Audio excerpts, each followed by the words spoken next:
All right, Jay's Analysis has, once again, its honored guest, Patrick Henningsen, our man who knows quite a bit about the Middle East, but not just the Middle East. He knows quite a bit about quite a bit of things. So, Patrick, thank you for coming back. That's great to be with you, Jay. The first thing I'd like to talk about is the yet another plane disaster, another plane fiasco. These seem to just keep coming and keep coming.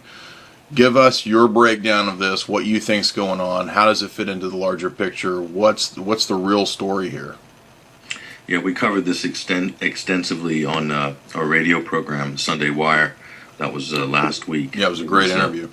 Yeah, so we had Field McConnell on, who, he's a controversial character by anyone's measure, but he has a service record in the military, graduated from Annapolis, flew for the U.S. National Guard as well, and also for Northwest Airlines.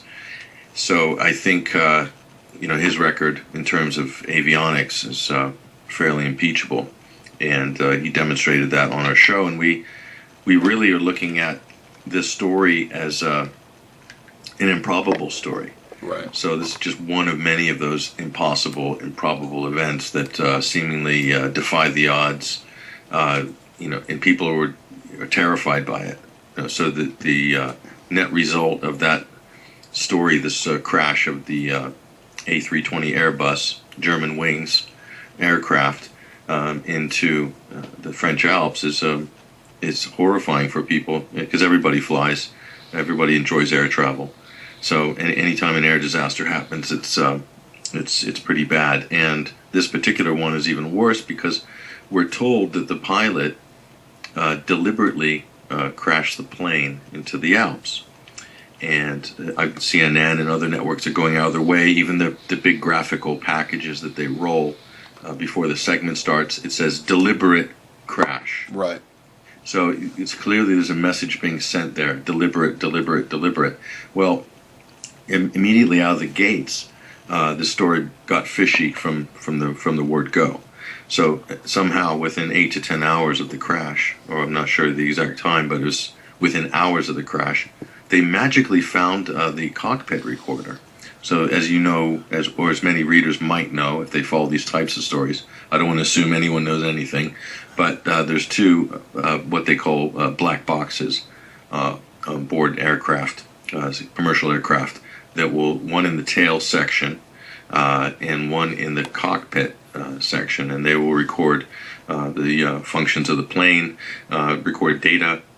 In the case of the cockpit recorder, will record any conversations, any noise, along with instrument readings and so forth of the plane, right up to its final minutes.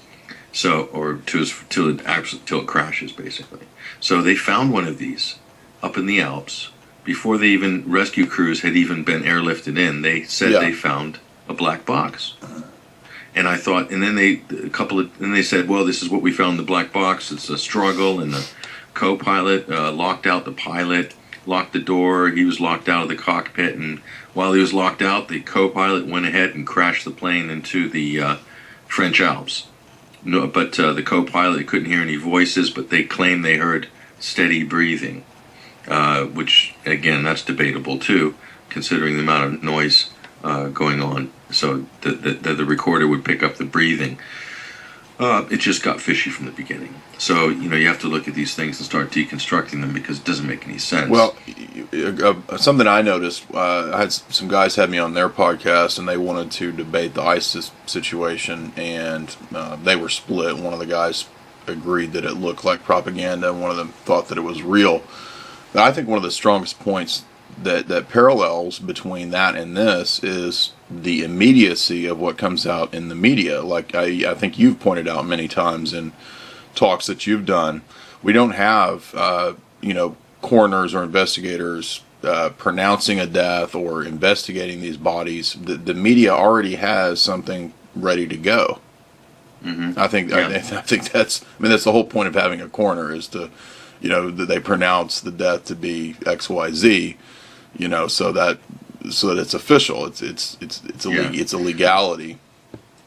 Well, yes. In the case of the Germanwings incident, the so-called French prosecutor comes out within the hours and declares that it was intentionally crashed.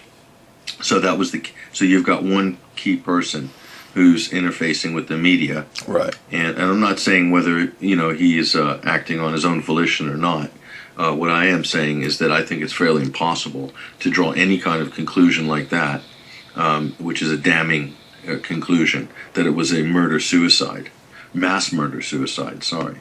And to do that within hours of the crash, I think, is incredible. Well, if you if you have the ability to draw that conclusion within hours of the crash, then presumably you also have the ability to track all of these planes with the technology that these planes have. I mean, that was kind of one of the points that McConnell made, was that the Airbus technology has the ability to track and remote, not just remotely control, but if I recall, it was also remote tracking as well.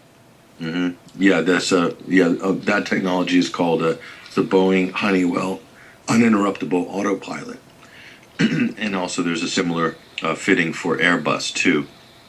This is every commercial aircraft on the planet, bar Israeli Airlines, National Airlines, Etihad. And also, or I think, God, I can't pronounce the name, Eliad, Israeli National Airlines. I don't believe they have this technology on their planes. And also, I'm not sure if Aeroflot does or not. This is a Russian National Airlines, and there might be another. So Boeing Honeywell uninterruptible autopilot. You can go ahead and look it up. Now, magically, a Wikipedia page appeared talking about this with some sort of official veneer on it, appeared in October or September, I can't remember. So immediately we sort of looked into that and then generated a study Sean Helton did on the Boeing uninterruptible autopilot. Sean's a writer for 21st Century Wire.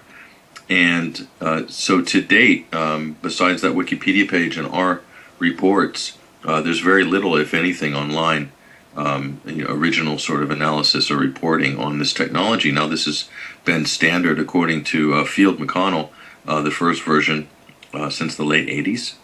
And there was even an incident where Lufthansa had ordered a new fleet of Airbus jets in 1996, and German engineers who are very meticulous, and they found this black box in one of the compartments in the control panel of the cockpit, and they called it the manufacturer, and they said, "Oh, you'll like these. This is an uninterruptible autopilot. This, in case you get hijacked, that the plane will be able to be controlled and landed to safety from a United States Central Command unit, and could land at any of 183 eligible U.S.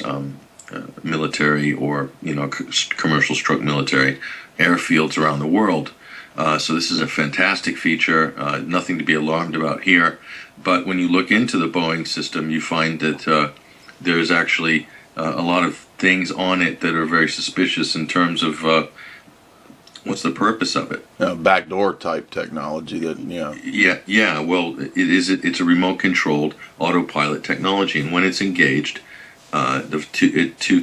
many things happen, but two of the many things that happen to the aircraft is the aircraft's transponder is then turned off, and also any communications between the cockpit and air traffic controllers are disabled. Now, immediately, if you look at that standing on its own, may not raise any alarms to anybody, but if you think about it in the context of MH370, right. Malaysian Airlines, no transponder signal, right? And also no communications between the cockpit. And then you correlate this with another patented system. There's been a few of these types of inventions that have been submitted to the manufacturers over the years to basically disable the pilots themselves or calm the pilots down. One of them, I believe it's called an ATI system. I don't have the full name in front of me, but we extrapolated it on the Sunday Wire last week on the Friendly Skies episode. But this is releases an inert, colorless, odorless gas into the cockpit that has a kind of effective laughing gas.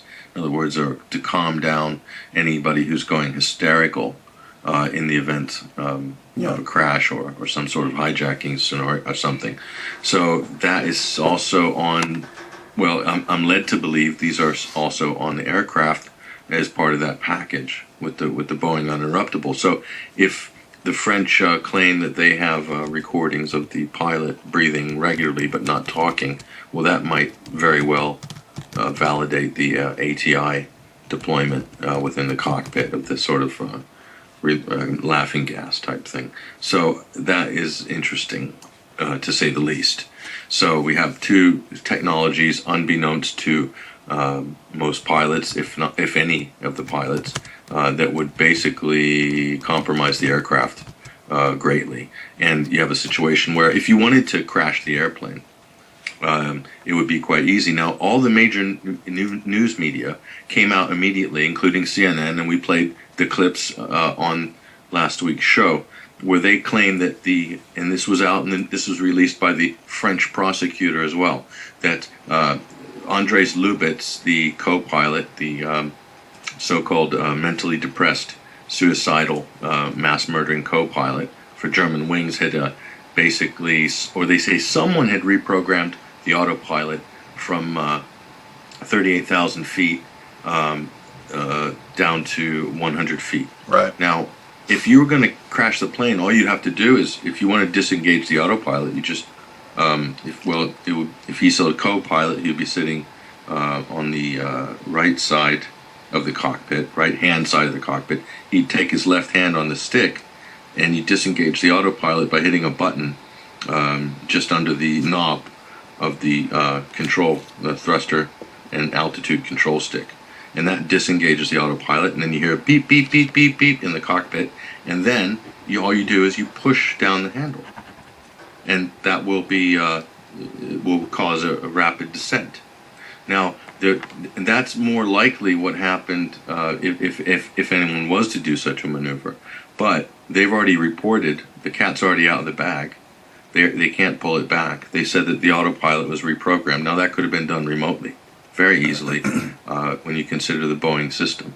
So no one wants to talk about this. Right. And there was even a lawsuit filed by McConnell in one of the courts. I think it was North Dakota, perhaps, I'm not sure, or Minnesota. One of the courts he filed, and it was against the United States Association of Airline Pilots, is effectively the similar to the pilots union, to disclose this technology on all commercial flights, because obviously professional pilot is bound by legal definitions and terms and conditions of his job, that he's aware of everything on the plane at all times.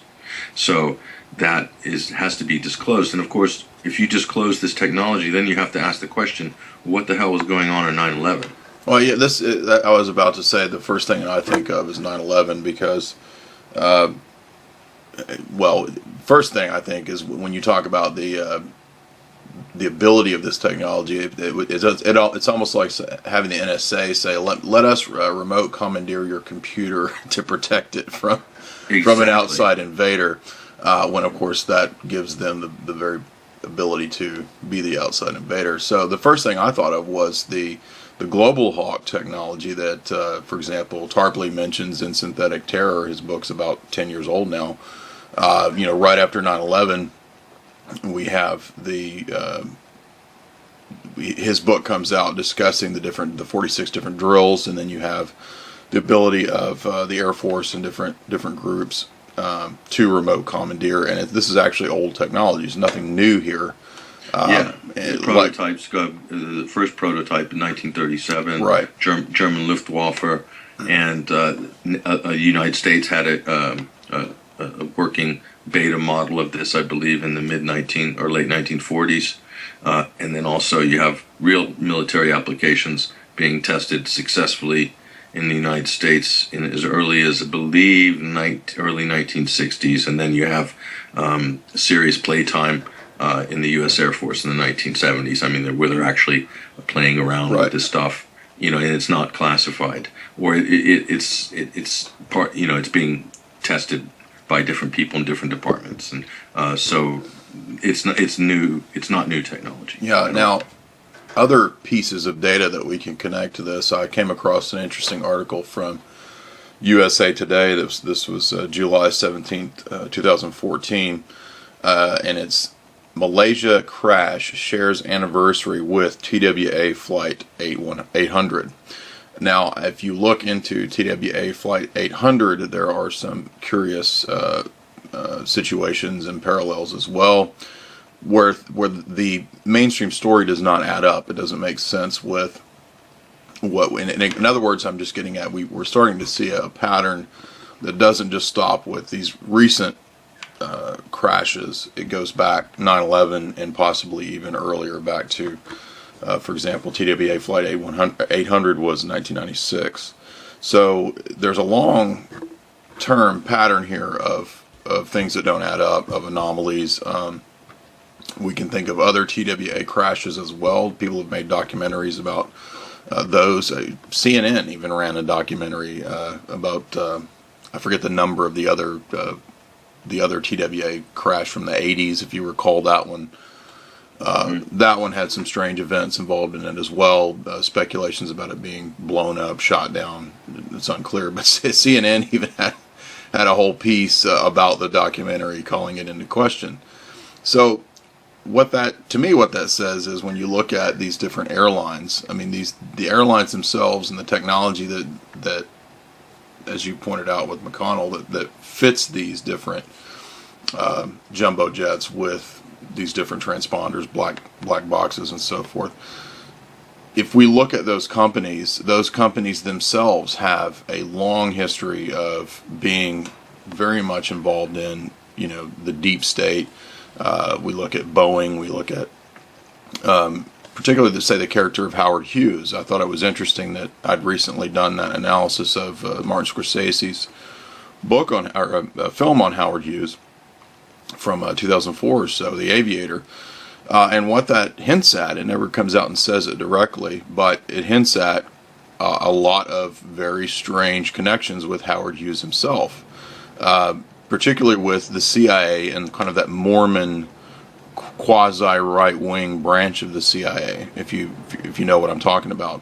I've heard that alluded to, especially with, of course, Webster Tarpley. Right. He's constantly going on about the Mormons and the CIA, but yeah, so I'm familiar with that line. Yeah. Well, there is a connection between Hughes and the FBI and the CIA through the different aerospace companies that he worked with. So I'm just getting at the fact that the airlines themselves, I think, are suspect, as well as, we think about Evergreen. Wired magazine ran an article about Evergreen actually being a CIA airline. We think about Air America. These are different. This is all tied into the same octopus web, is what I'm getting at. So, So it's not far-fetched to think that this could easily be done. Yeah. Well, there's other companies too, aside from the obvious. You talked about the major defense contractors there in the U.S. There's another company called Inmarsat, and there's another group called the Blackstone Group, which some people believe that's the shadow state is run by the Blackstone Group out of Fifth Avenue in Manhattan. But so the Blackstone Group is a conglomerate along the lines of the Carlyle Group, and I'm sure their financial paths cross at many junctures. But an Inmarsat is a global satellite telecommunications British company. Now, if you remember when MH370 disappeared, and everyone was on a wild goose chase, no one knew where it was. That was going on for about 5 weeks, and all of a sudden, a British company came out of nowhere, riding like a knight on a white horse. Says, "Oh, we've narrowed down the location of the plane. It's in the southern Indian Ocean." And how have they done this? Through some kind of computer modeled data modeling, right? Similar to global warming type computer modeling. Right. Very reliable stuff. And they claim to have found it in the southern Indian Ocean, and all the military assets on the west coast of Australia were pointed in that direction. They deployed the frigates, the sonar, the radar, everything, the divers, you name it, on a wild goose chase for a couple of months. And of course, couldn't find any wreckage, couldn't find anything. I don't know how many weeks this was after the actual disappearance. I think it was 3 or 4 weeks. And so nothing, basically. And so, and it turns out they claim that they triangulated this as the location from pinger data and so forth. Now, if you look at the crossover between Inmarsat and Blackstone and the airlines in Indonesia and Singapore and Malaysia, and you start to see all of these financial ties, which we outlined at 21stcenturywire.com last year. And we said it was a wild goose chase, and guess what? It turned out to be a wild goose chase. And when we said that, everyone's all, "Oh, don't give it a chance, give it a chance." We just said, no, this looks bogus. So the real, how do you know when something is bogus? Because when you look at the real forensics of, in other words, we're the last eyewitness, spottings of this plane. Well, there was something in the Maldives press. One of the news outlets that covers some of those islands in the Maldives said they spotted the airliner flying at 500 feet, very low altitude, below the radar deck maybe, and flying towards, on the direct latitude as Diego Garcia, and they would have made it there based on the fuel supply they had when they took off from Kuala Lumpur. So, why is not the media chasing that lead up? And if the media is not chasing that lead up, that's probably closer to where, towards the truth. Right. And so meanwhile, spending billions of dollars looking for a needle in a haystack in the southern Indian Ocean. So where's Inmarsat? Was their credibility knocked for that? Were they ever censured? Did anyone ever pull them up and say, "Hey guys, you got this completely wrong"? No one's ever done it. So a company like that would have incredible links to British intelligence. Sure. I mean, and also they are also in the running for a major refit that would be included on almost every commercial airline worldwide, using some of their systems to supply everything from entertainment to internet access to whatever on commercial airlines. So they're a major player.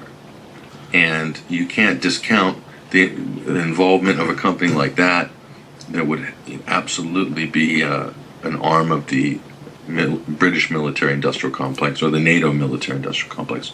I mean, talk about having a back door into every commercial airliner in the world. Yeah, exactly. So is there not a story there? I don't know.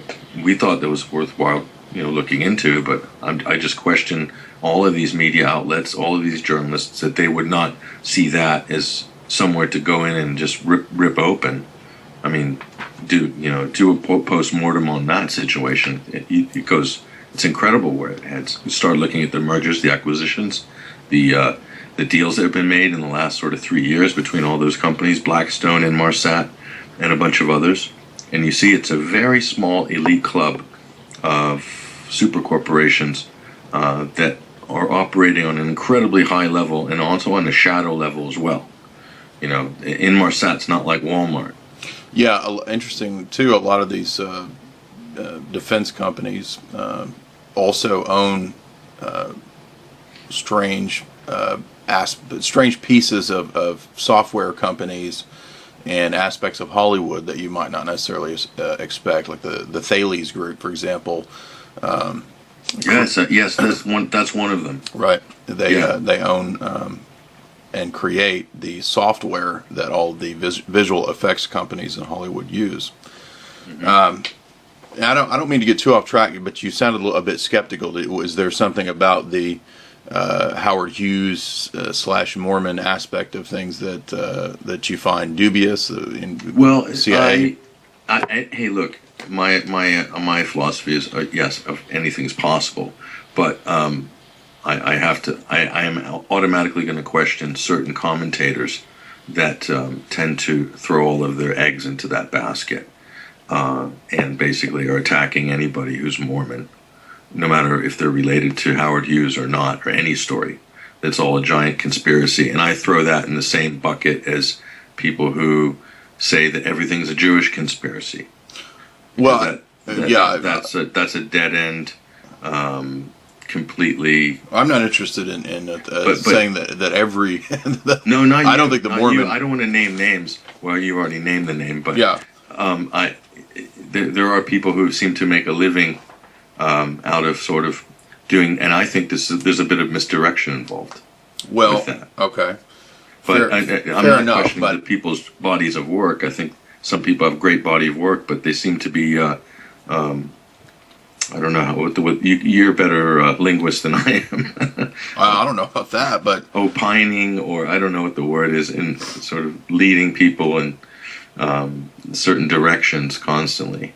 Well, I don't even necessarily think it's so much the Mormonism itself as it is the connection with, say, the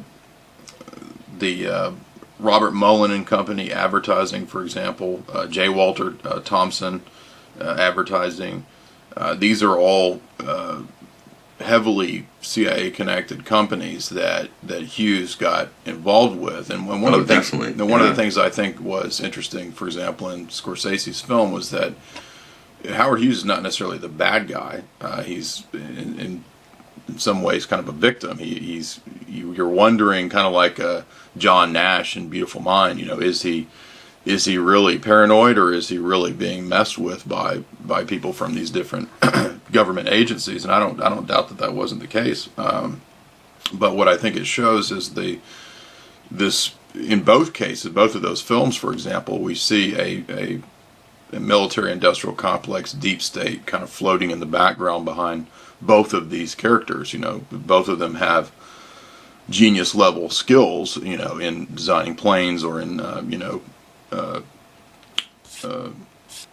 rational choice theory and game theory and so forth with Nash, and they're used by the system is what I'm getting at. So the point was, yeah, for sure. I mean, Howard Hughes. I mean, anyone who's an eccentric genius. Definitely the genius part's an aspect that a lot of people want to get a hold of and be able to tap into. But the eccentric part is the dangerous part, because obviously, if you have any eccentricity at all, and you're one of these sort of characters, your character can then be assassinated during or after your life by the same people who used you. Exactly. In other words, they'll write you off as a kook, and I think that's happened with Howard Hughes to a large degree. Clearly, Howard Hughes is. Yes, he was wealthy, but he was also an incredible visionary, and he was ambitious. I mean, look at some of the projects that he tried to. I mean, he just wouldn't give up. I mean, but that's the kind of attitude of pushing the envelope, not giving up, and whether you fail or not. I mean, Howard Hughes probably failed many times. Sure. I was bankrupt maybe a couple of times, or had businesses collapsed at least once or twice, and so he wasn't afraid of failure as such. That wasn't his driving fear of failure, or fear of failure wasn't necessarily his driving forces. He was just a really creative, ambitious visionary who just wanted to completely redefine the aeronautical avionics business. Right. So yes, he was eccentric by a lot of people's reports, but he was also he was involved with a very strange motley crew of people, being one foot in the defense industry and the other foot in Hollywood, and being in Southern California. And you have all of these people, for instance, if you're familiar with the Gemstone file. Yeah, with Aristotle Onassis. Yes. Yeah. Yeah, and so you have this crossover between Hughes, the Kennedys, and Onassis. And even some people who believe that Hughes was kidnapped by Onassis and did some time. Right. They think that he was he went off to an island, right? Private in the Greek island. So I don't know if there's any truth to that, but there seems to be a lot of interesting lines there. But the crossover between the White House, the Greek mafia, if you will, international shipping magnate Aristotle Onassis, organized crime, Howard Hughes, Hollywood, Well, the reason I bring that up is not even so much to point out these individual characters for their eccentricities or anything like that. It's rather that I never see anyone. Now, I'm not talking about you guys. I'm talking about general articles. Nobody ever talks about the rise of the airline industry itself and its connections, and no one ever talks about intelligence agencies and their connections to airlines. And it's such an obvious connection, and if you dig a little bit, you'll find it everywhere. Like I said, from Evergreen to Malaysian Airlines to Air America. Yeah. And it doesn't stop there, right? So again, this provides, and this is yet another avenue for, for trickery and skullduggery to go on. Yeah, yeah. Well, just to give you an example in terms of CIA, just shell companies, okay? Right. Just shell companies. I'm not talking about infiltration into boardrooms and CEOs. I'm just talking about shell companies. The level of penetration there, what's not penetration, it's really taking over. What they'll do is they'll go to a business, especially businesses that have offices outside of the U.S., of course. So they'll go to businesses that might be, struggling, perhaps, might need a little bit of investment. Right. These might be tech startups, for instance. Well, this is how Facebook came about, right? Yeah, and tech startups, especially tech startups. So, and especially tech hardware, electronics, aeronautical stuff, anything defense related, computer software programming. So they'll approach the CEO, especially if the CEO is a little eccentric or has any vices or whatever. They'll approach them and they'll say, hey, you could use an extra $15,000 a month. All we need is a little office in the back there. And it's what we do, and and so they might or may not be privy to the fact that they're a Central Intelligence Agency. That's neither here nor there. And then once they've got that, those guys go to work every day, and they lock the door, they shred their paper, they burn their rubbish every day, and life goes on. I have an old 70s textbook from Langley. And it actually, it's declassified, of course, but there's a whole chapter on that, on approaching CEOs and academics for, getting them to be assets. So that's exactly the way you describe it. Yeah, for the academics, I know we're taking a little side note here, but for the academics, I think people should know that if you're a professor at certain universities, especially on the East Coast, and especially within the Washington, D.C. catchment area. Mm-hmm. I'm talking about George Washington University, maybe George Mason, American University in Washington, D.C. Columbia in New York. Yeah, William and Mary in Virginia, and the Ivy League schools, as you mentioned. They'll approach certain professors and they'll ask them if they would like to be do some consulting for the government. And they will ask them if they could be spotters. So the spotter professor would be called on to be a spotter. Means that he'll be looking for any promising young talent as in the undergraduate departments and so forth, to see if they could potentially be an agent one day. And quite a few agents, CIA agents, will be groomed out of that type of a program. So it's kind of like a soft recruiting. And I think people need to know about that's prevalent. And especially parents, if you're sending your kids to university, and you're sending your kids into a hostile environment, in my opinion. I agree. And there are agents that have been recruited that way, and then some of them turned out to be whistleblowers, like John Kiriakou. Mm-hmm. That's how he got into the agency. It's not just the East Coast. Yeah, well, it's the West Coast too. So the same in it's not just the coast either. Yeah, I personally know two shell companies, and two shell companies. One who I knew the CEO, and this was definitely what was going on. And I won't give too much details. Probably not a good idea for me, but suffice to say, they had offices in South America, and they're in the technology field. And the other one, I believe, was a company that I worked for one of their subsidiaries. And I sort of put two and two together after a while. I don't know, it was only there a couple of months, but in a couple of months we could pretty much figure out what was going on just based on who was on the board. And also there's a lot of money laundering going on too. Mm-hmm. So, and the company just didn't seem to have a viable product, yet it had all this capital behind it. And it was just weird. Mm-hmm. And very shifty, a lot of, and a very eccentric CEO who was an alcoholic and heavily compromised. It was just, I could write a book about this one. This was just a beauty. This was like, it's too good for a movie. Well, this stuff is really prevalent, is the point, I think. Yeah. So in the airlines, with regards to the rendition flights, that was initially that, at least I don't know the name of the company because I had researched this before I was writing or doing any reporting or anything. This is back in 2003. I researched this, and this was a charter company. I believe it was based in North Carolina, outside of Greensboro, perhaps, possibly South Carolina. And that was one of the charter planes that was doing rendition flights. And these were the same charter planes, possibly, that were doing other sorties as well, or pickups and deliveries. And I'm sure you have heard about the Gulfstream jet that crashed in the Yucatan Peninsula in, I believe it was 2007, with cocaine.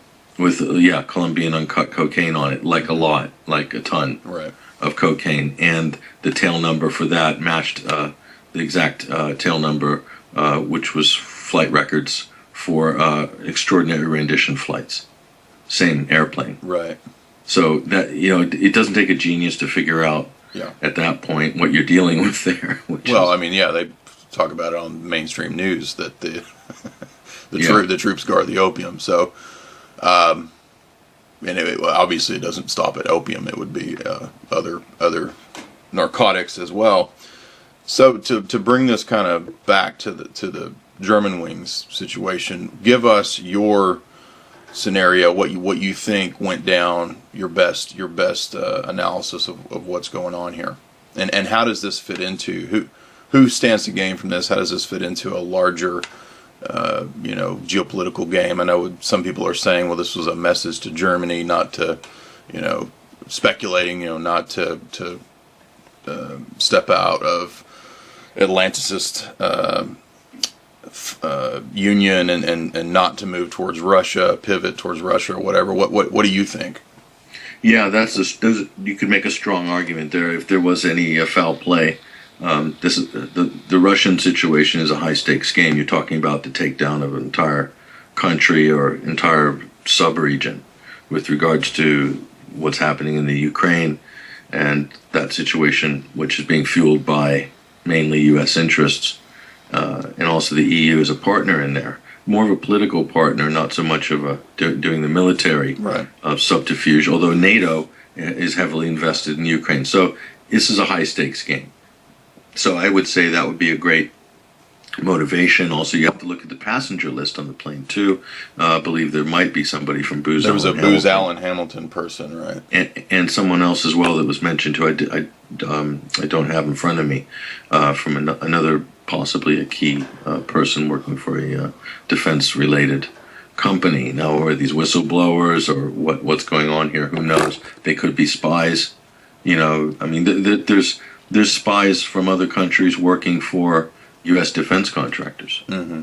And so if they were ever outed, then they would want to get rid of them, and this is how they would get rid of them. Maybe killing three birds with one stone.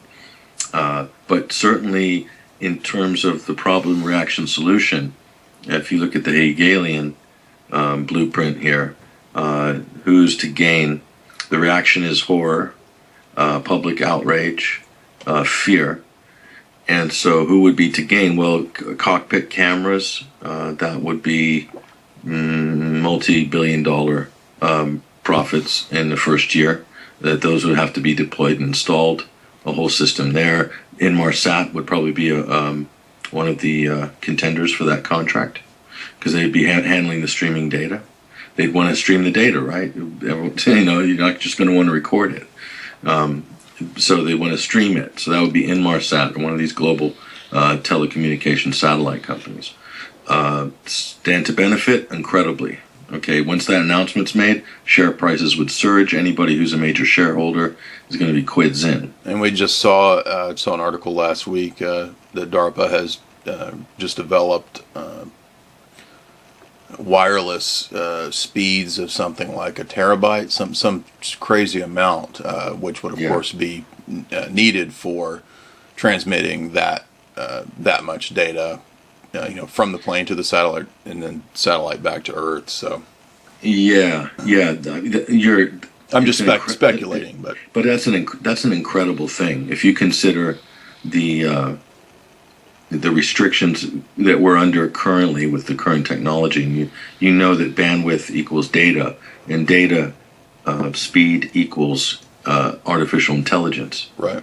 That's the only thing you need to run complex AI systems is you need bandwidth and memory and speed. And if you have all those things, then it's just a question of data processing. Well, that is improving every year. The microchip speeds are improving every year. Memory storage is becoming smaller and more compact and more economical.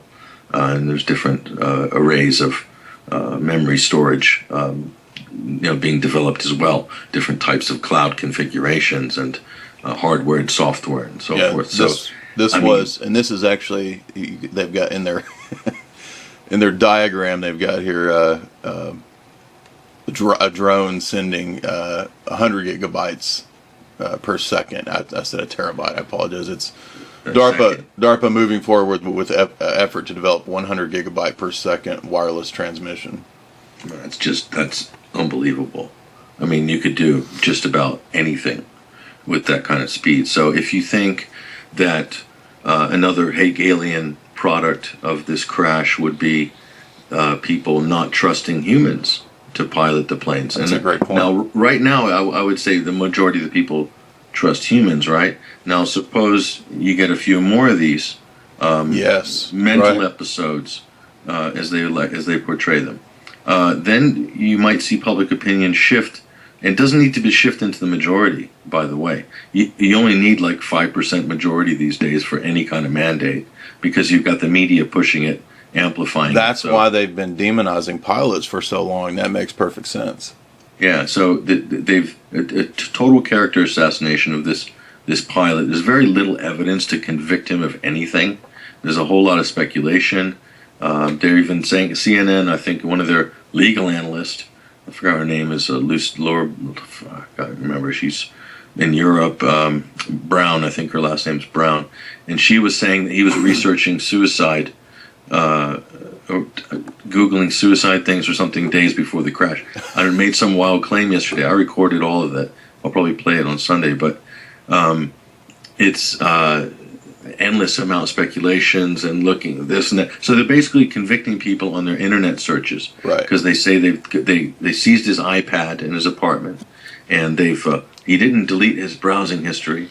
Oh, that was very sloppy of him, said one of the commentators. Very sloppy of him, talking about like he's a terrorist, right? And that because he visited certain websites, they've created a narrative. Well, they had the narrative established as soon as they magically found the first black box within 10 hours or whatever. That could have easily been brought to the crime scene by the first people who arrived. To me, it's incredible that they were able to find it. It doesn't have a pinger on it. The pingers are only activated, I believe, when they're submerged.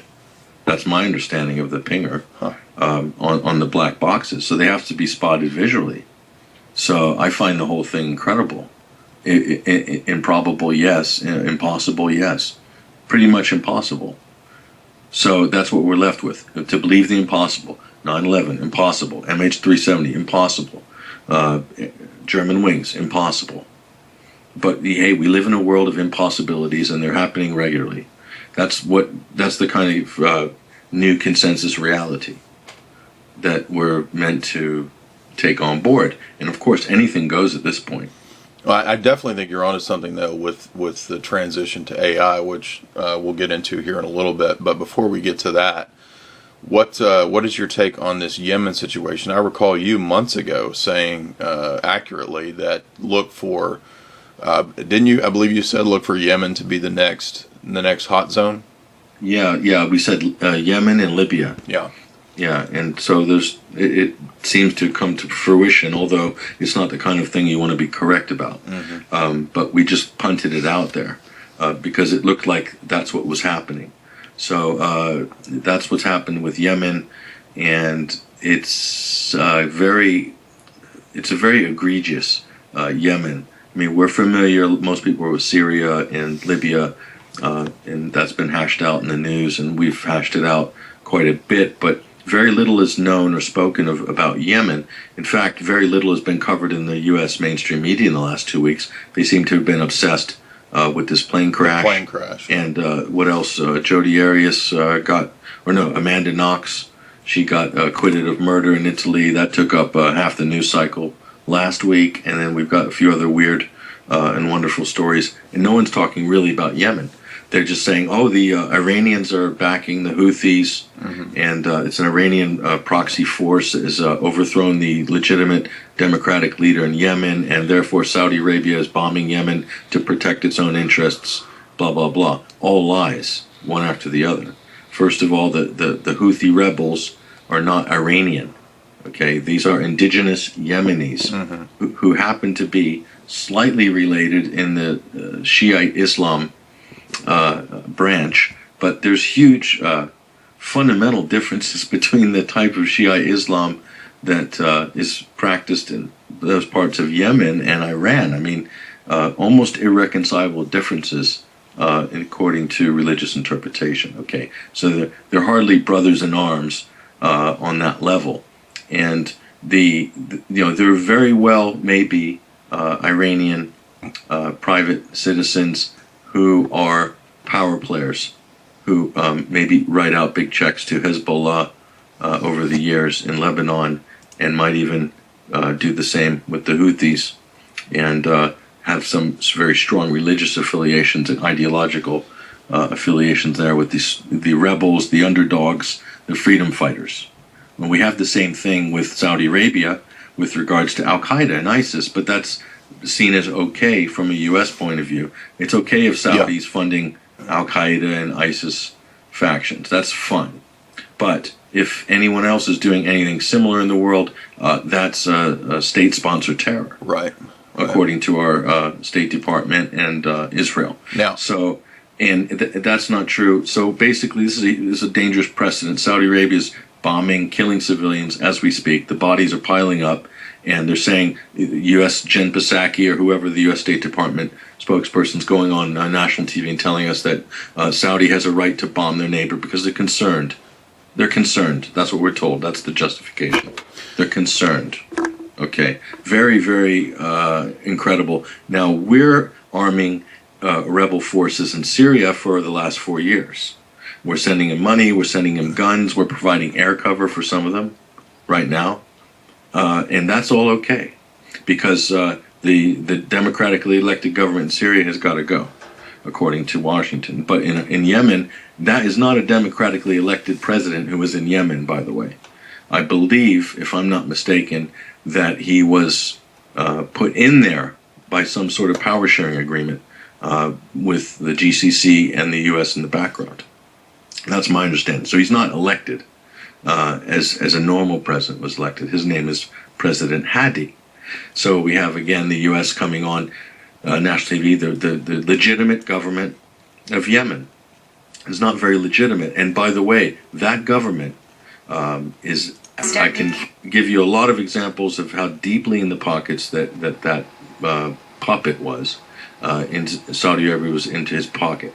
And also, they were knocking off Houthi political opposition. The Houthi rebels are not ethnic rebels as such. It's a political movement. It's like Hezbollah. Right. Okay? And it sprouted out of the fact that they were promised representation in the government in the 90s and then stabbed in the back. I think Houthi was the Yemeni representative's name, and he was stabbed in the back by the ruling elite there, the Saudi-backed ruling elite. And then there was a political assassination before Christmas this year. A Houthi, I believe, if I'm not mistaken, I need to go look it up, but a Houthi politician was shot in the street or in cold blood. And that is what started kicking off the rebellion.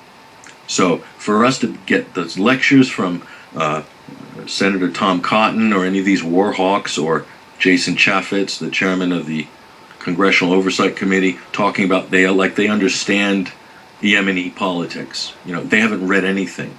The only thing they understand is what the Israeli lobby puts in their briefings and sends them and drops it on their desk as their little newsletter from IPAC or from the MEK cult, that lobby in the U.S., this sort of Iranian exiled lobby. Mm-hmm. That's where they get all their information and some really twisted intelligence briefings they get from their friends at Fox. So they don't know anything. And even if they did know, they probably wouldn't read it because it doesn't fit into Israel's narrative. So it's completely messed up. And they're all calling for war. They're backing aggressive wars in the region now. I mean, Saudi Arabia has just broken every international law ever. And they're not being pulled up at all by it. That shows you there is no international law. It's Thrasymachus law. It's the will of the strongest. That's international law. Well, I want to give you a little bit of a tougher question here. I don't want to just softball this. From what I read, I see backdoor deals back in the 80s with Iran-Contra, and Israel was involved in this, in aiding Iran and the mullahs and the Ayatollah. So how are we supposed to read this nuclear situation, and does this nuclear situation tie into what's happening in Yemen? Israel used to be the sort of de facto arms agent to the mullahs in Iran back in the 1980s. Okay, so Israel was doing all these arms deals supplying Iran. So yes, you're right. I believe in that Iran-Contra triangle, that evil triangle that was exposed by people like Robert Perry from Consortium News, great American journalist. Israel playing a central role as a fixer for those types of deals. Now, fast forward, now Israel considers Iran its axis of evil enemy. I'm not 100% sure where that turning point came, but I believe it was in the early 1990s. So again, wait a minute, but see that we still have mullahs. so in other words, is this real or is this not? Because in the 80s, there was Khomeini wrote letters to Reagan about how the U.S. was needed to be destroyed and was evil, and that dialectic was going on in the 80s while there were backdoor deals that involved Bill Casey and people like that, the Oliver North, and so forth, and as well as the 1979 situation. I mean, I just look at the results of things. I mean, Khomeini's letters to Reagan, I don't know how much of that was PR theater or to set up something for the future, or to set up Khomeini, quite frankly. But Khomeini, my understanding is that the Ayatollah Khomeini came in, was parachuted in to be the face of the Islamic Revolution in Iran in 1979, and he was brought to that position by British and U.S. intelligence. Yes. Because the Shah had been spent. He was a spent force. He was trying to configure Iran as a regional economic stable power and a leader in academia and other areas, and also in agriculture and nuclear technology as well. So any of Iran's nuclear legacy in terms of its nuclear power is a direct result of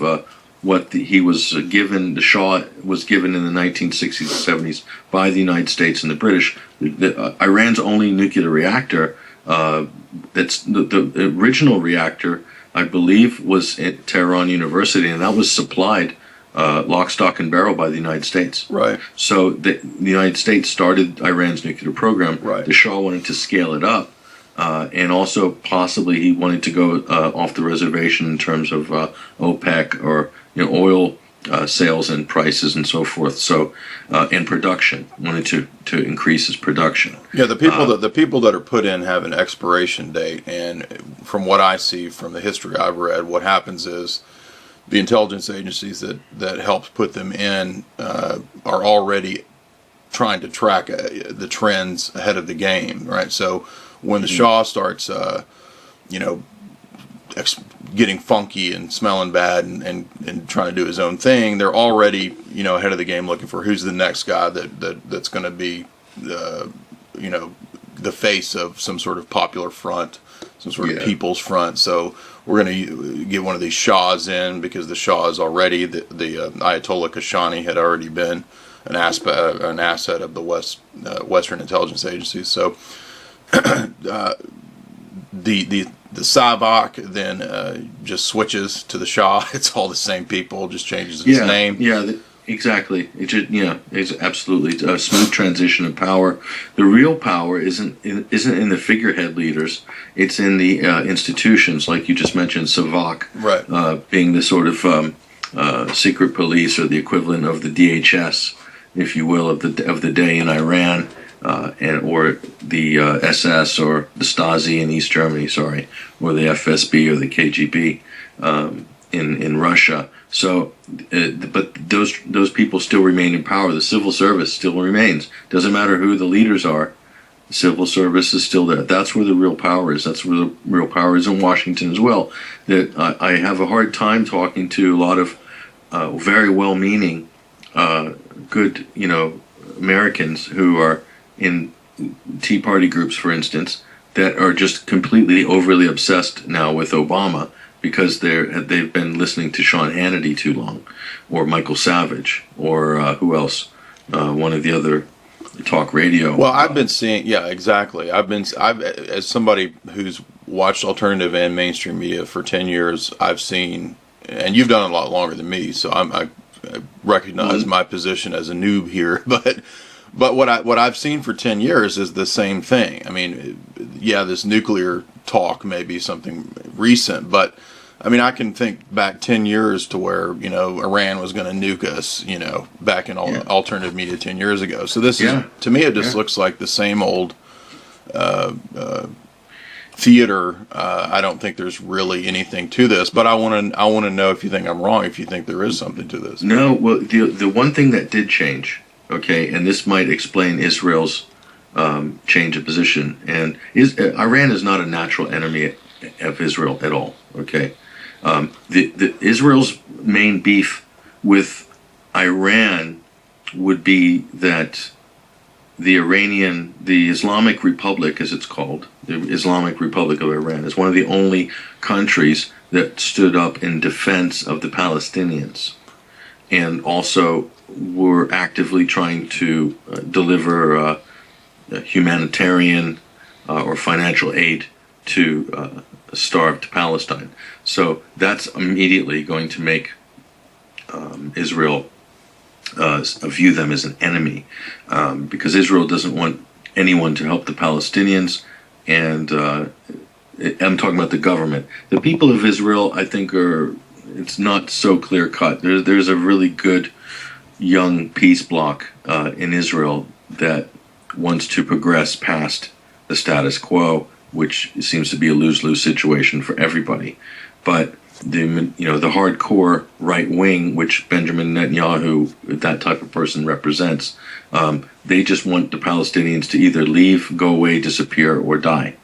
They have no interest in any no power sharing, no future together with the Palestinians. They'd like them to disappear, and they're acting accordingly. Now they're building settlements. They're stealing their land. They're driving out of their houses. They're ethnic cleansing them. They're killing them.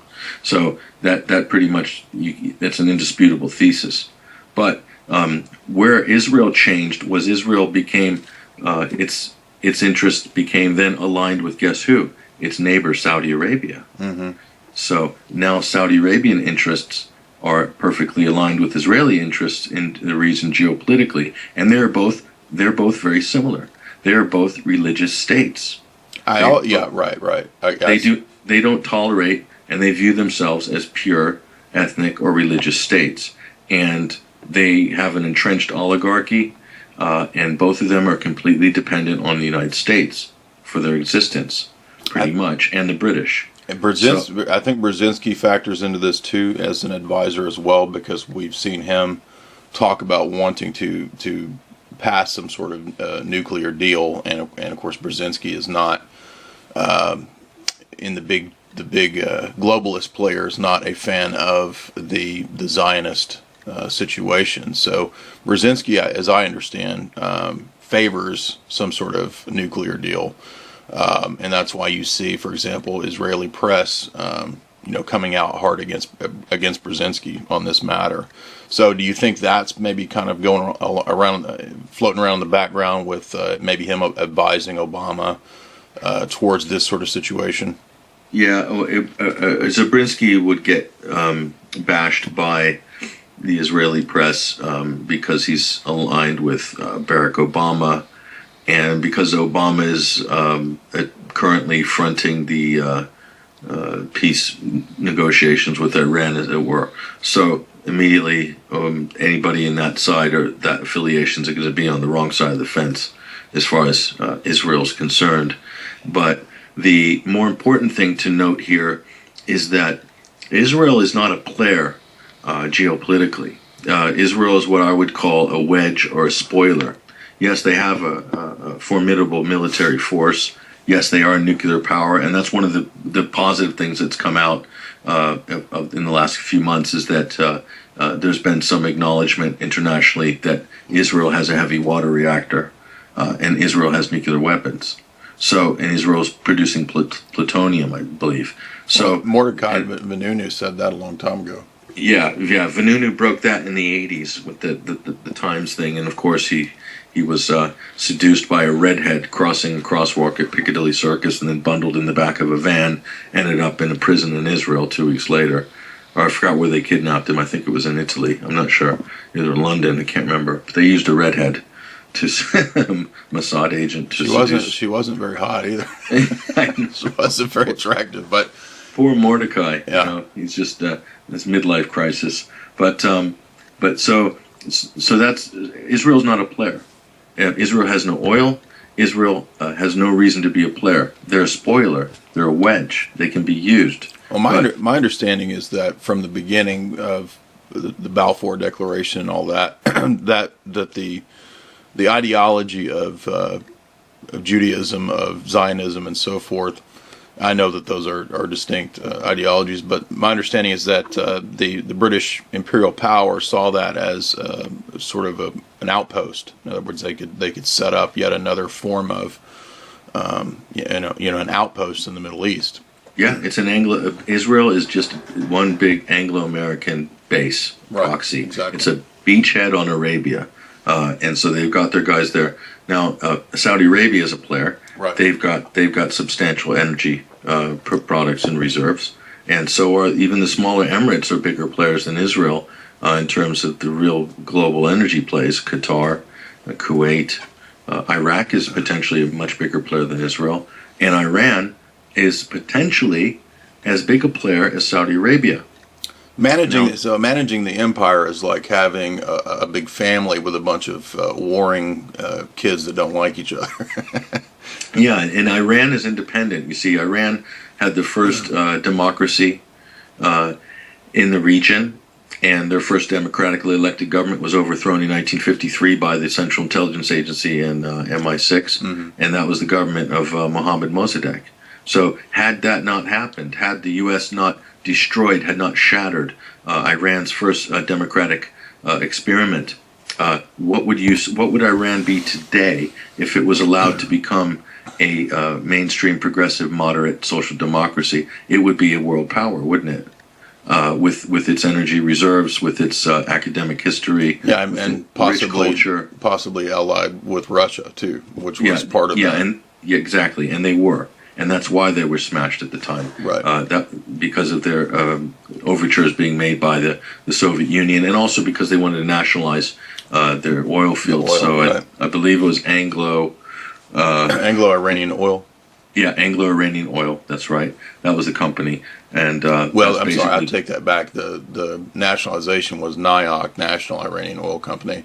yes. Now Yeah, there's an interesting data point there as well. I don't mean to cut you off, but it reminded me something I don't see anyone talking about with the situation with Iran is BP, because even after the nationalization and supposedly presently the status of oil in Iran is as I understand it, a 50-50 deal where when it was nationalized, that lasted for a while, and then the big oil cartels and conglomerates came in and set up a deal where it's a 50-50 part national, and then the rest of it is part of for a while it was the Seven Sisters Oil Company. So I think in order to understand 1953 and all that, it's important to see that was more of that was the BP coup. yeah, yeah. And if you want a good, probably to me, if you want to look at, sometimes you can, and you read a lot, Jay, so you can probably chime in on this, but I know we read a lot of nonfiction, and once in a while there's a fictional writer that is basically somebody, probably, well, I think his name was Paul Ehrlich. The Crash of 76 or The Crash of 78 is his book, and I think his name is Paul Ehrlich, and he was connected with the oil insiders, and he wrote a series of books, fictional books. Now, the Crash, that book, I think it was The Crash of 76. And that book, it's rare print.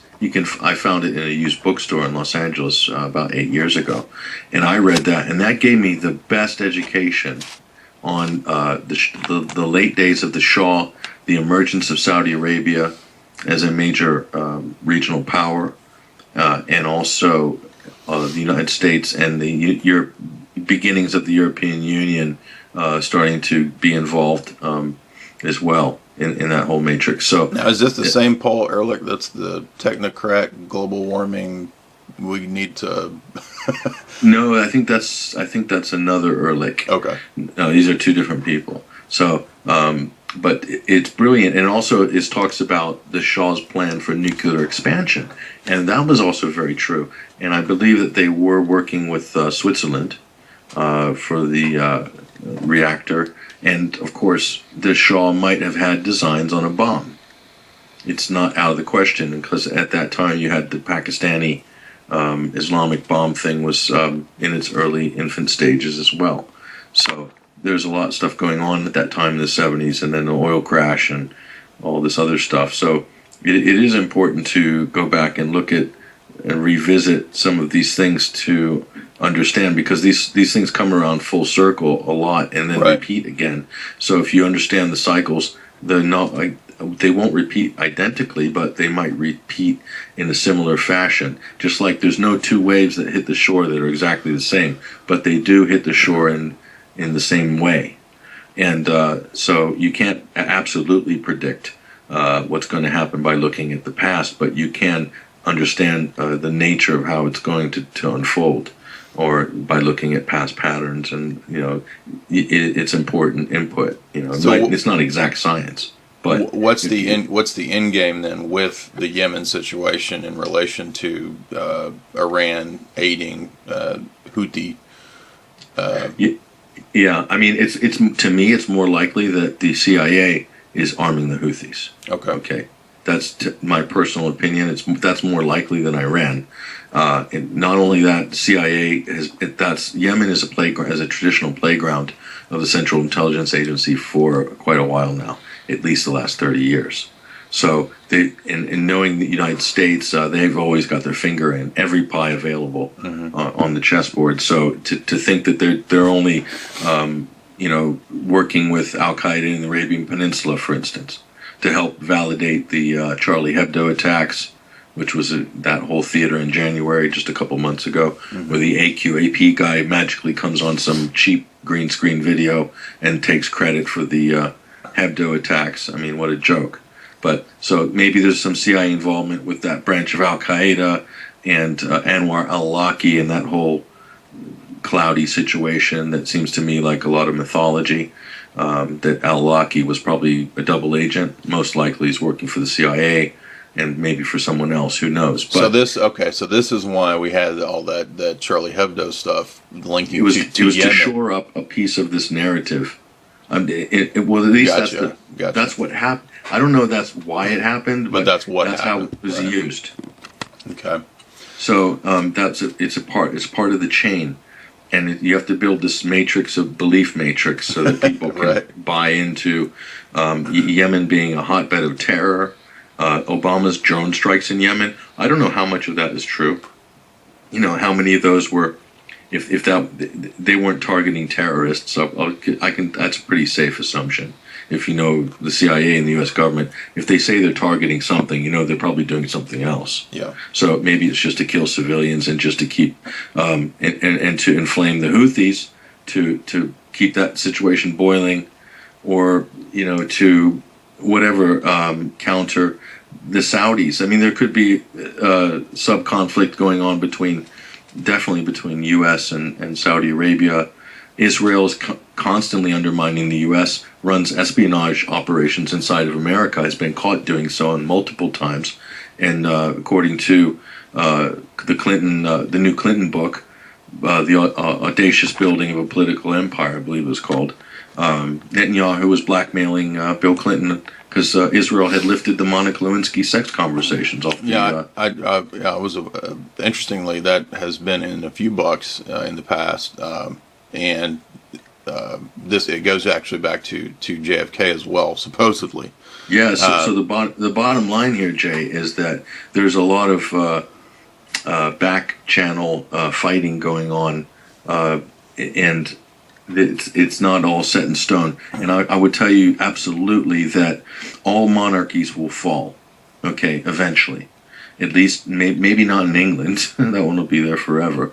But in terms of the Middle East, all those monarchs have fallen over the years, except for Saudi Arabia. Their number will be up one day, and as would Kuwait, Qatar, Bahrain, and the rest of them. They'll go by the wayside. The only one that probably has a chance of surviving.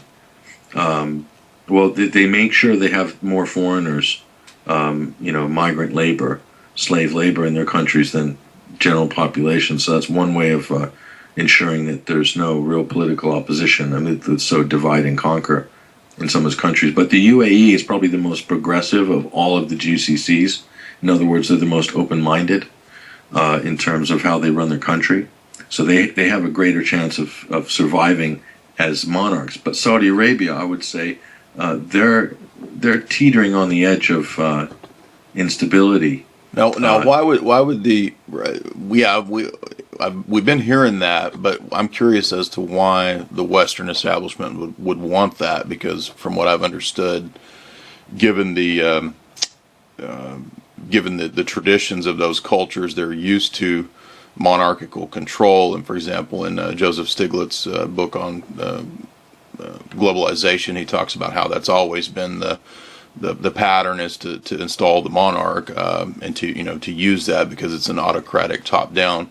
Why would they want to transition out of monarchies? Well, I would say that right now they probably wouldn't, because it's easier to deal with a single monolithic leader, and then they have their own top-down pyramid management system that they will do and rule by an iron fist and all the rest of it. But the threat always needs to be there. In other words, that always needs to be, in terms of the West's relationship with the GCC, that elephant has to always be there in the room and always watching, because without that elephant there, that takes away a huge amount of leverage. Now, the U.S. has got Saudi Arabia permanently by the family jewels, because they cannot make any money if the U.S. decides it has to pull out, or it pulls out or anything like that, because we basically pull their oil out, we pipe it, we load it, we ship it. And that's all our companies that are in a joint venture with Saudi Aramco, and that's been the case for, 40 years or something like that, more than that, 50 years. So all the 7 sister companies, some of them that you mentioned before, they're in a joint venture with Saudi Arabian government, which is called Saudi Aramco. Right. That is that's the deal. So and then they sell their oil in dollars, and those dollars go into Citibank and some of the big investment houses in New York and London or whatever. And so there's the money, and those assets can be frozen at any time. So Saudi Arabia, in a way, is a vassal state of the United States. Right. But to keep them in line, and to keep them always doing the bidding of the empire, as it were, there has to always be lingering threats constantly.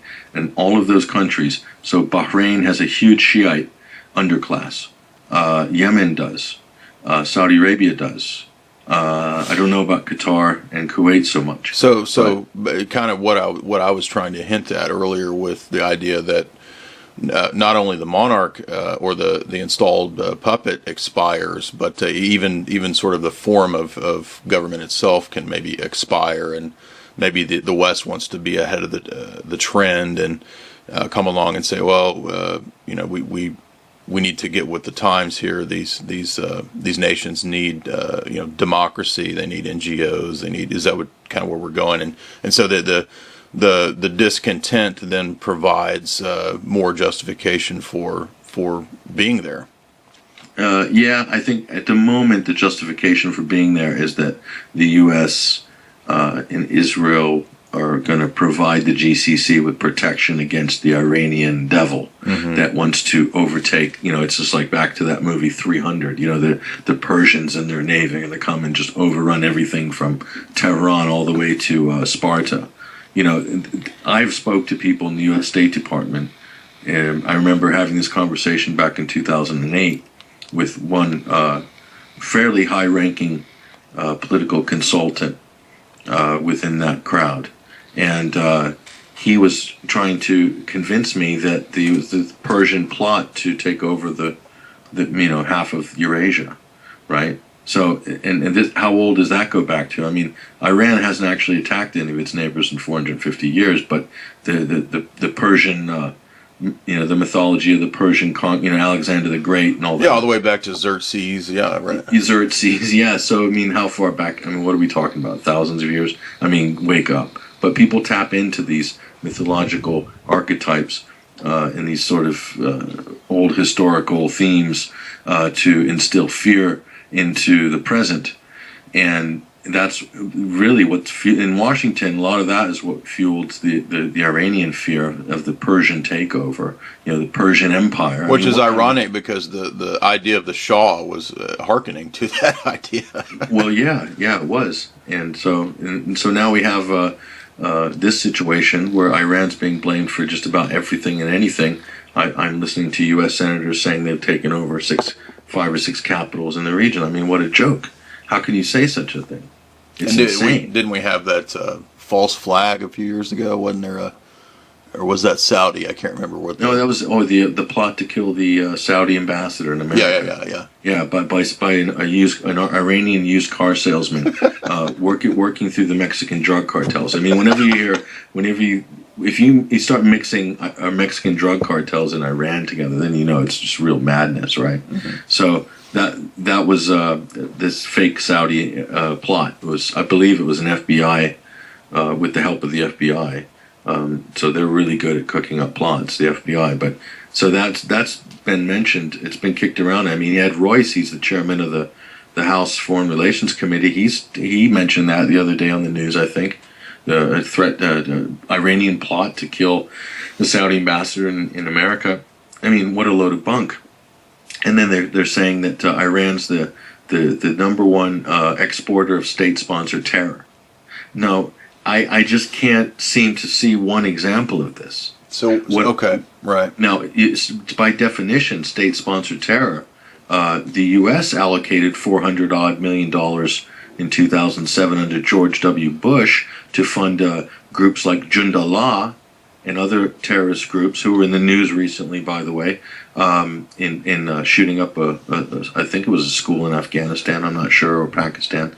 But U.S. funding, actually allocating funding for those groups to basically wreak havoc in Iran. That's state-sponsored terror. Okay, Hezbollah is not an international terrorist group, and I'm sorry, I challenge anyone to I don't know about their past or how you classify them as the past, but they are a insurgent domestic militia, and they were fighting against Israeli occupation of southern Lebanon. That's a historic fact.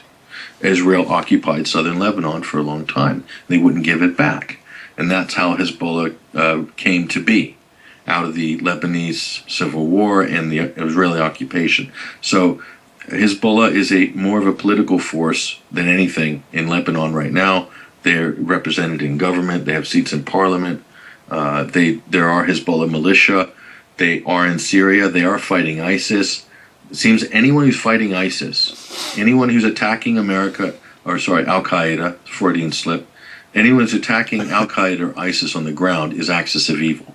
Look, Iran goes to help fight ISIS in Tikrit in Iraq, and the U.S. go absolutely ballistic. They blackmail the Iraqi military, saying, you guys got to stop letting Iran and these Iranian militias leading this fight against ISIS. You're embarrassing us. You need to tell them to go home. Otherwise, we're going to stop doing airstrikes or worse, right? So what do? Iraq caved in. The Iranian black militia were moved off the front line, basically. So they did all the work. They weakened ISIS, and the U.S. flies in, drops a couple bombs, and claims that they pushed the battle over the edge. I mean, it's a joke. So to be clear, what you're saying, that when you say that the eventual plan is to have all these monarchies fall, you're saying that's to keep a state of perpetual crisis. Is that that's what you're saying? Yeah, they could fall. I'm not saying I would say they will fall, but that threat always needs to be there, because monarchies know they're only ruling by a thread. They all know that, and they all know that they're always, any monarch throughout history, the first thing they worry about when they wake up is who's going to overthrow me. Mm-hmm. Throughout history. So there's no different in Saudi Arabia. Obviously, they're well entrenched, well funded, and fortified, but they could be taken out at any time, and so could all the other GCCs, so long as they go off the reservation or do anything that the U.S. doesn't want. And I'm not so sure where Israel stands in the middle of this now, because Israel has exposed itself with the shenanigans in the last couple of months. They basically welched on the two-state solution, something that 4 consecutive U.S. presidents have been working towards. We've spent billions of dollars working and facilitating those negotiations, and Israel throws it under the bus so that Netanyahu can get a few votes. He's exposed the racist aspects of his political faction by fear-mongering that Arabs are going to the polls to vote. I mean, it would be like a U.S. senator who's running for president saying blacks are going to rushing to the polls to vote. You need to get out, otherwise they're going to take over. They call that racism in America.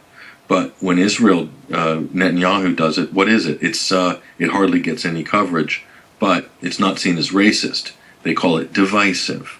So it's interesting to see. He's exposed his hardcore agenda and his hardcore faction that he represents, and people are saying that it was all a big con. The whole peace process in the last 30 years is basically a long con. It's so that they could distract the world long enough that they could take over as much land as they can, to the point now where Palestine is absolutely screwed. Well. Okay. So that's, I mean, so I don't know where Israel stands geopolitically, because they relied heavily on this very strong identity of being a victim. And after what we saw in Gaza last summer, that whole slaughter, and then this electioneering in the winter, and the complete lack of tact on any diplomatic level, it's a problem. Now Israel it's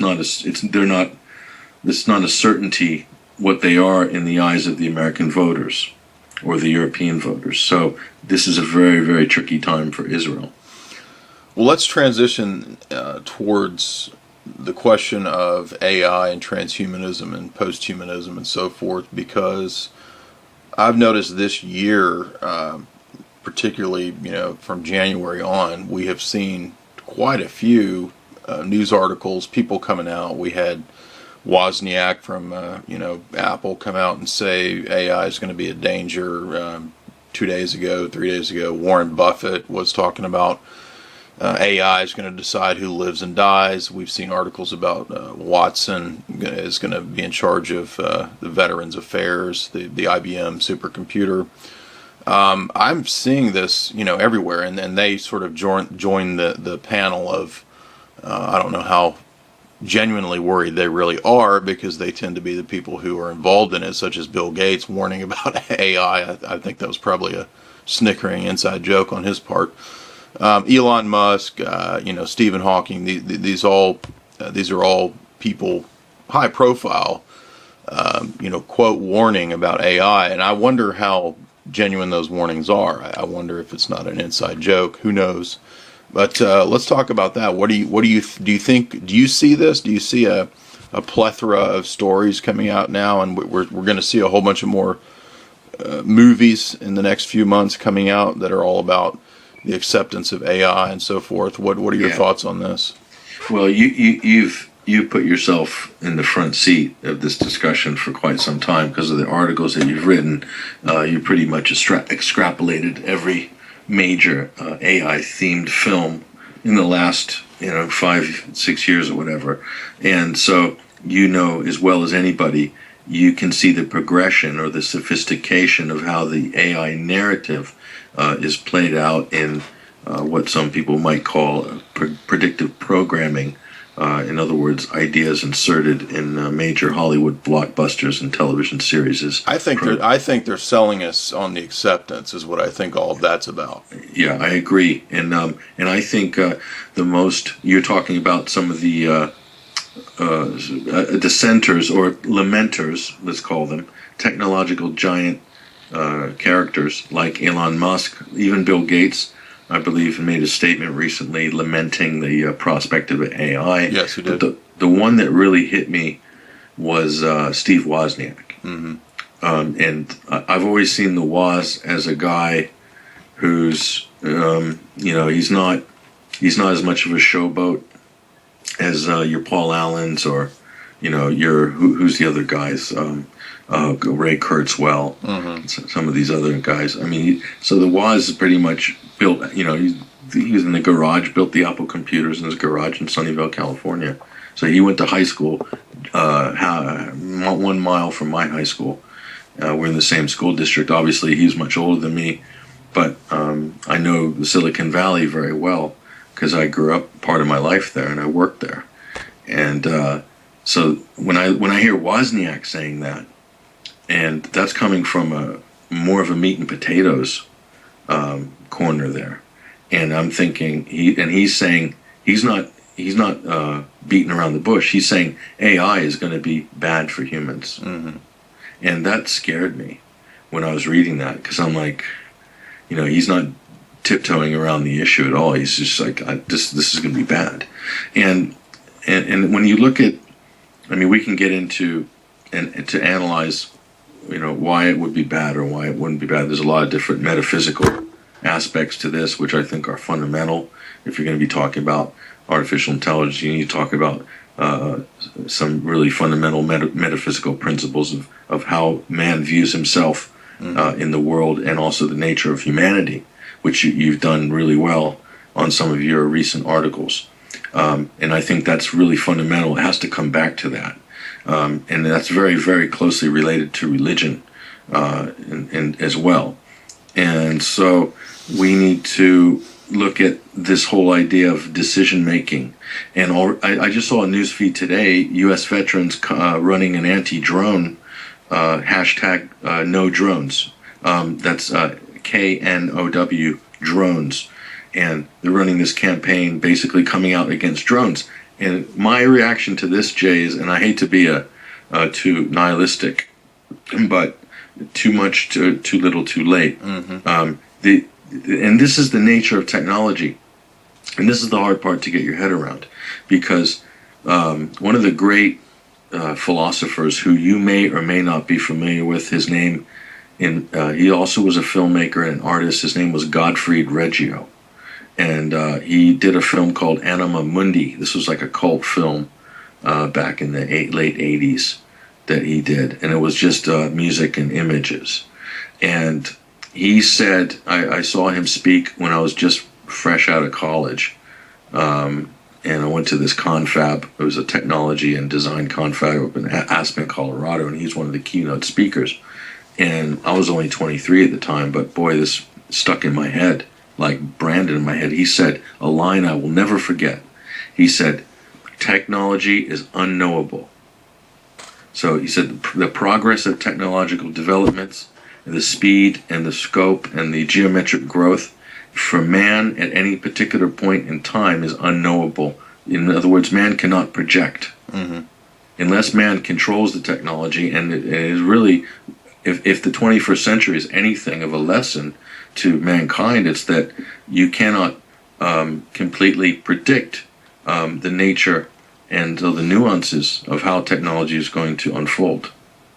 So that's my that's my understanding of it. So you take sort of an agnostic stance here that we just don't know where this is going. I totally do. I mean, if you look at and I'll tell you this because there's a lot of talk about the elite and this and that, whatever, the shadow government and blah blah blah. So when I worked as a contractor in some investment banks in London, I worked in some of the top banks for a brief time, and one of them was I think it was HSBC. I think it was HSBC or one of the big ones, and I remember overhearing one of the directors. This was in 1999, and someone mentioned to him at lunch email, and he said, "Email." He's like, "I don't send emails. My secretary does that for me." And then they're musing about the internet, and this was during the dot-com bubble, and they're punting all this money on these internet stocks and these companies that they were just producing websites and e-retail and all the rest of it. And they didn't know what was what. They had the money, though. They were pumping it into it. But the actual nature and the delivery and the effectiveness of some of these e-commerce solutions didn't really unfold or really take proper shape in terms of into a consciousness of the consumers till years after. And Amazon, pumped millions, if not billions of dollars into that company before it turned one penny of profit. And that was over a period of over a decade. So they had no idea where it was going. But like anything, you have a few visionaries that are basically stubborn, will stick to it and just ride it out, and some losers and some winners. And there's more losers than winners. Well, so that should tell you something. I don't doubt that there's a level of this game or this pyramid where there's a real sort of free market competition battle that goes on. But when we look at older declassified Air Force documents, things like that, I mean, they seem to have a pretty clear plan of where these things will go, and they seem to follow those plans. So I don't mean to be too dark or nihilistic or determinist in this sense that it has to happen or something like that. In terms of the overall designs, it looks to me like the general plan of where they want to go seems to be happening. So that's I guess the dark part of this. The scary part of this is that the things that have been projected years before, whether in actual white papers and documents, or in the predictive programming and fiction and so forth, seems to be happening. So I think of somebody like Philip K. Dick. From what I've heard, I don't know if this is true, but he was supposedly kind of around the circles of the Silicon Valley elite, and so a lot of what he's writing about, whether he was messed with or underwent some psychological manipulation or whether he was just drugged out, I don't know. There's a lot of different theories about him, but the stuff he writes about seems to be pretty accurate in what it foreshadowed. So To me, it looks like things are happening as planned. Yeah, in terms of the toys, like the communicators on Star Trek, the flip phone, or wireless technology, or robotics, fully functional humanoids, androids, which is coming down very quickly down the pipeline, by the way, and also remote control planes, drones, and so forth. So in terms of the toys, the technology, yes, we've seen a lot of predictive programming there, and a lot of things that were left for science fiction or in Dick's novels, like The Minority Report, which I think is a short story and not a novel. But right. Those sort of things are pre-crime, as an example, is now an application with law enforcement agencies using giant software, computer programs and software to crunch data to predict where crime is going to take place, when, and by whom. Okay, so that those are accurate. What is not easy to predict, and what is still yet to be understood experientially, will be some of the more subtle aspects that have to do with us and our human nature, or what makes us human, or the things that drive us. So maybe our drivers are going to alter and change. In other words, why do we get up in the morning? Why do we do what we do? And why do we go to bed? What motivates us is going to change because of technology. A perfect example is the idea of free agency. In other words, and this is fundamental to many religions. This is fundamental to religious texts. This is fundamental to many things, for philosophy and metaphysics, is why do we make decisions? Mm-hmm. Why do we decide to do things we do? Now, if you take away the decision-making process, that we don't have to make decisions, that we don't have to, just a simple thing like what is it like when you can't do basic addition, multiplication, and division by hand when you introduce a calculator?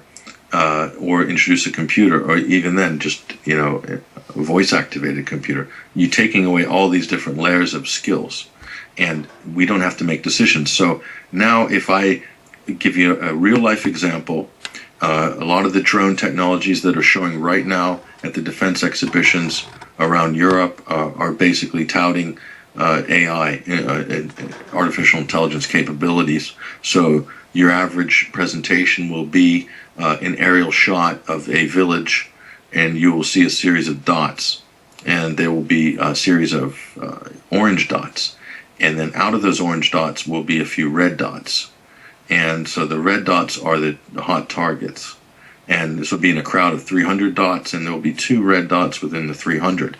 Now the drone that they're touting, that they're trying to sell, the buyers of the various defense departments around the world who attend these conferences are looking and being told that the drone will be able to discriminate and won't be able to make the value judgment, right, to eliminate the target. Right. And so what does that do? See, and this is where you have to start using your imagination.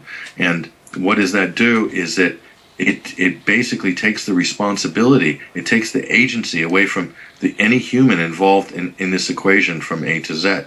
And so suppose the wrong persons were killed by the drone, well, and let's suppose there was a protest in that village and some people marched on Washington. Well, the bureaucrat could say that we're sorry, there was a malfunction. The computer made a mistake. We're very sorry. It won't happen again. We hope it won't happen again. And that's it. But what happens if that computer doesn't believe it made a mistake? What if that computer was correct in terms of its own artificial intelligence? What sort of world are you looking at there? What sort of realms are you stepping into there? And that is something that I don't think is being discussed or debated nearly enough with regards to the technological spheres. Oh yeah, and then the developments for the battlefield are the test runs, for what's going to be in the smart city. That's what the IBM CEO says in her talks about the predictive crime that will be in the panopticon smart city. Everything will be tracked and traced, and your whole history will be available on file. And so a drone, picking out a target is just, that's something for the next decade or two. Whereas, the plans for 50 years from now, 100 years from now, basically are THX 1138. So, yes. So what's the value? What's the value? And you're getting down to, yes, you have supposed terrorist targets, then you have troublemakers, then you have activists, then you have dissenters, then you have students who are reading the wrong books. And you have these different layers of dissent, starting with the militant terrorist and all the way down to, the student who's got checked out a book or is reading something that might be a questionable material, so he could be radicalized in the future, according to the pre-crime algorithm. Exactly, right. Okay, so you have these different layers of potential offenders. So what you're doing there is that's a process of stripping out their humanity. In other words, they're no longer viewed as a human. And what then is the motivation to be a part of society? If you can only subscribe to a very narrow set of realities or consensus realities, and then what is the motivation to be? If you have total conformity and you have a very narrow band of subscribed opinion or analysis, then what is the motivation for a human to go? To be, what are you going to have to throw the chimpanzees? There is no motivation, and that's exactly what Charles Galton Darwin says in The Next Million Years, and it's exactly what Bertrand Russell says in his works, Impact of Science on Society. He says, we must stamp out free will. So this will be the end of man, it will be the final revolution, and we won't have free will, which is interesting because, presumably they don't believe in free will. Well, but he says it must be stamped out, so... Well, that's going to be the end of man, effectively. Mm-hmm. But worse, I think, to me, the thing that's disturbing is that those who consider themselves to be the rightful rulers of their planetary fiefdom are wanting to build out this new technocratic fantasy land, but then have a little special room that's reserved for them, where they will be sort of not attached to that, and that they will have some sort of agency. And then everyone else will be, completely whatever. Well, yeah, but it's completely self-destructive. I think it's foolish to think that won't, come back to bite you in the ass. Well, where's the if you have a completely mechanized, technocratic, super technology-driven, AI-driven, smart city, society, world, where's the value in keeping the human population alive? There's none. There's none. So at that point, it'd be very easy for a autocrat to just wave his wand and say, "Well, let's just get rid of a couple of million of them over there because they're not very. There's no point. They're pain in the ass, basically. Let's just get rid of them, and we'll keep a few here and we'll breed those ones over there because they're fun, and we'll have some of those to do that because we need someone to go up and pick the coffee beans up at the top of the tree. You know what I mean? In Brazil." So it just becomes a really cruel and unusual future, and it's going to go past just the consumer society. We might be right now in the consumer society phase, and there might be other levels of consumer society still to come. Right? Definitely. But once that's finished, once that's expended, we're in the infancy stage of the consumer society. I think there's a hyper-consumer phase which is coming, which might be very short and rapid. But after that, what's after that? What is after that? And is there anything after that? Once that is expended itself. I think I can see where Steve Wozniak is freaking out a little bit. Right. So, and we have to talk about these things. We have to be honest about these things. I don't think, and I read a lot of these technological websites and everything, and I don't think people are being very honest about it. No. It's almost like they're in total denial, totally enthralled with technology for technology's sake, and are completely dehumanizing themselves. Exactly. And kids go ahead. Well, the irony is that all the fiction that we've grown up with, even all the tech nerds that are worshiping this, that think it's going to be the utopia, all the fiction warns about this. It doesn't present a utopia; it presents a dystopia. Yet everyone has sort of bought into this as it's the new religious paradigm. It's the new, the new utopia, the new gospel. Yeah, and that's got a finite lifespan to it as well. That might be the case. You might be able to sell that for a period of time. You might even be able to realize that for a period of time. But in itself, I don't think it has staying power. And so anybody who's a part of that congregation becomes very expendable very quickly. And I don't know. You can get a lot deeper, Jay, and talk about memories. We can talk about artifacts. If our memories are digital, all our photos are now digital. All our artifacts will be digital. Our identities are digital. Our breadth and work of whatever is going to be digital, unless you're, in the book publishing business. But eventually that will go by the wayside. Yeah, they have to get rid of books because everything has to be online, has to be on the web so that it can be altered or gotten rid of. Like a Wikipedia page. Exactly. Yeah. So that's history is what it says on Wikipedia. And if someone changes the page, then history's changed. So that's kind of frightening. I worry about these things because I'm not that old, but I'm older than some people. I'm old enough to remember going into the library and reading the periodical guide to literature, looking up a magazine article from 1978. I go to the lady at the counter. I give her the microfiche number. She gives me the microfiche. I go in a little booth. I plug it in there, and after that, I turn it. I literally the microfiche gets fed in, and I rotate it, and like watching a film, I go and read the article. And if you're really in a good library, you had a thing that printed out the article, in a kind of a mimeograph.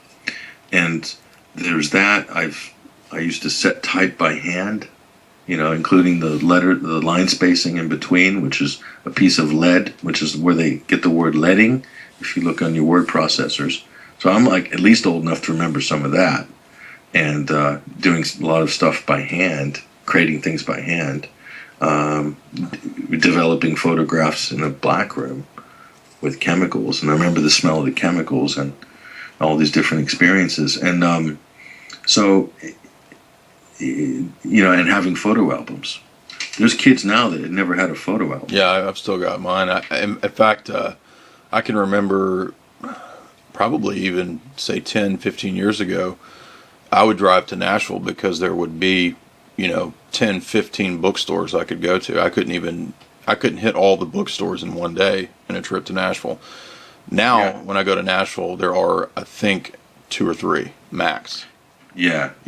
You're right, Jay. There were I used to go to Glastonbury in England, and the one thing I looked forward to when I went to visit that town was they had the most incredible bookstores. They still do, but I don't think they have as many as they used to. Or Covent Garden in London, the bookstores there were incredible. You just go; it's like a treasure hunt, basically. There's something really amazing about it. But yeah, that type of experience is definitely on the way out. So what's to replace it? Is the replacement as rich as the forerunner? Is it as no pleasurable? No, there's an aesthetic experience involved in purchasing the book, smelling the book, flipping, feeling, touching it, and I don't. I guess I'm somewhat of a Luddite here, but I don't plan to get a Kindle. And I think the name itself sort of gives it away, Fahrenheit 451 and burning the books. So, yeah. And there's even been articles in mainstream. I think it was the New York Times had an article about, Amazon, deleting 1984 or something crazy like that. Oh yeah, I heard about that. And, that's interesting. So that's what we can expect. We can expect, like in the story for Fahrenheit 451, there was a group of people outside the city that, had books and they'd committed them to memory because, in the big smart city, all the books had been burned. Yeah. Well, that's what they did in Homeric times. They had to memorize all those long, all the Iliad and the Odyssey and everything. They had to memorize it.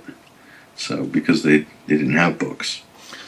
So. Well, this has been a great talk. You've, like I said, it's always like a graduate study history lecture and geopolitical lecture when we talk about your in-depth knowledge of the Middle East. And thank you for all the insights on the Germanwings fiasco as well. We're definitely making headway learning about the world here with you. So I thank you for that. Yep, my pleasure, Jay. Anything else you want to leave us with? Anything we can look forward to coming up on 21st Century Wire? Yeah, we're going to be doing some interesting stuff. So we'll keep an eye out. We'll be doing some interesting stuff in the next couple of weeks. Any hints? Give us some hints of what that's going to be. No, you'll see. I mean, we're definitely going to revisit Bundy Ranch 1 year after the standoff, and so I've just got back from Carson City, Nevada, to cover the public land rights bill, so the transfer of lands from the federal government to the states. That's a battle that's being fought in Arizona, Utah, Nevada, and New Mexico as we speak. And it's probably the most underreported story in the country right now. And it's historic, potentially historic, what's going on. And it's round one for sure. It's not over yet, but that's definitely something that we're going to be looking at. We think it's historic anyway, so we're going to cover it. And maybe one day, mainstream media or other people will be looking at it in that way too. Yeah. So 21stcenturywire.com, definitely check that out on a daily basis. And then the Sunday Wire is, you want to give that time out and where people can get to the Sunday Wire? Oh yeah, the Sunday Wire, that's 3 hours talk radio on Sundays, broadcast live from 12 p.m. till 3 p.m. Eastern Standard Time, and from 9 a.m. to 12 p.m. Pacific Standard Time, and anything else in between. So that's every Sunday. That goes out live, and then it's immediately archived after the show, which you can listen to at 21stcenturywire.com. That show's been gradually building up its audience. It's doing, I'm very happy with the growth of it. Yeah, I listen to every episode. It's great, and it is available on iTunes, so it does go onto the podcast. iTunes. Yeah, you can download it and you can listen to it at your leisure. So. All right, so that's Patrick Henningsen, 21st Century Wire. Thanks, Patrick. Okay, thanks a lot, Jay. See ya. All right.